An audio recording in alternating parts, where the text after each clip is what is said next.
Have you ever played the game Lotería? Well, if you haven't, and if you don't know what it is, it's essentially the Mexican version of bingo. But instead of playing like with the numbers, the players match beautifully illustrated cards. And this is card number 23, La Luna. To sketch the initial moon shape, I used the cap to a product. I was going to use a cookie cutter, but it was just a little too big, so I used the cap instead. And then I just kind of sketched where I wanted it. Now, I did not show you me sketching the face because that took me about 12 years.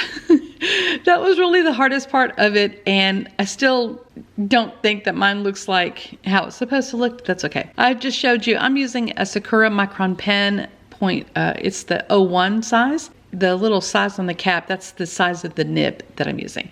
And I wanted a fine liner today for this part because the face is a little bit more intricate, if you will.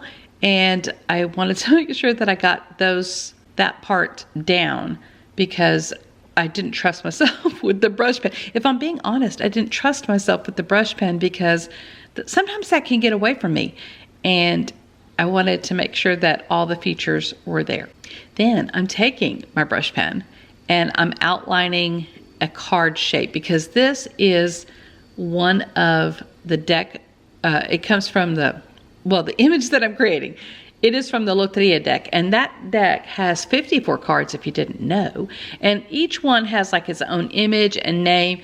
And the game became popular throughout Mexico in the late 1800s. So I played it several times. We had like a bingo card set, the Lotería set, and we used to play it when I was younger. But anyway, it's kind of a fun game, and it is iconic, so everybody knows about it. I am using Sleeping Beauty Genuine to create a wash in the back. Part of me, I don't know that it's good or bad that I critique myself, but I'm like, oh, maybe you should have left it like the lighter wash because that would seem more truer to the Lotería deck. But, I didn't. I went in, that's my second layer of wash, because I just think the color is so pretty. So I'm just trying to carefully go around all the things. Even though it's all dry, I'm just trying to be careful because you just never know. And then I used some buff titanium, some lemon yellow, and kind of mixed that together. And I'm using a very light wash just to give it a tiny hint of color. And when I say hint, it's really very faint. It's not super noticeable. And I just carefully paint inside there. And then I'm like, okay, let's go darker. So we did.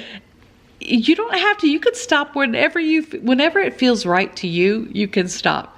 And sometimes I have to tell myself, I talk about painting in the pockets of time, right? And sometimes I think it would be a good idea if I did that more because then I could take a step back, and when I come back to it, maybe I would have a different perspective on how I would finish out the piece. So while I'm happy with how the color turned out, because I really do think the color's pretty, you just kind of, maybe it'll give you a different perspective if you take a step away, because sometimes I don't know when to stop. Can't stop, won't stop. So I am using my pencil art brush pen, and I am outlining the moon, and I'm trying to be super careful so I don't mess up the face on the moon, because this sketchbook, it's all in the sketchbook, so I can't just take out the piece and replace it with another one if I repaint it. This is the finished piece. This is where it's going to be, its home is going to be. So I'm very carefully doing that. And then I had some shimmer metallic paint. I got that from Hobby Lobby. I just love the little tiny mini palette. It's a great palette if you want to take it somewhere. So I'm using some silver white shimmer and adding it to the moon. And guess what, y'all? That thing, the brush pen bled a little, just a tiny bit. I noticed it. And I thought I had waited till it was dry enough. Anyway, I'm now adding to the bottom of the card La Luna, and then at the top we're going to add the number 20. Oh, look at me trying to make sure it was all dry. We're going to add the number 23. I wanted it dry before I laid my hand on it, you know. That's it. That is the finished card. And I think it turned out so cute. I am so glad that you joined me. I'm so thankful for the comments and the views. And what I really hope, though, is that I hope that you can see that creativity is for real people. You see me mess up. You see me it not be perfect. And I want to show you that even the imperfection can be beautiful too. So I hope you find some encouragement to reach for your own creativity, whether it be painting or DIY projects or baking or whatever makes your heart happy. I hope you reach for that today. Thank you again for joining me, and I will see you in my next video. Bye.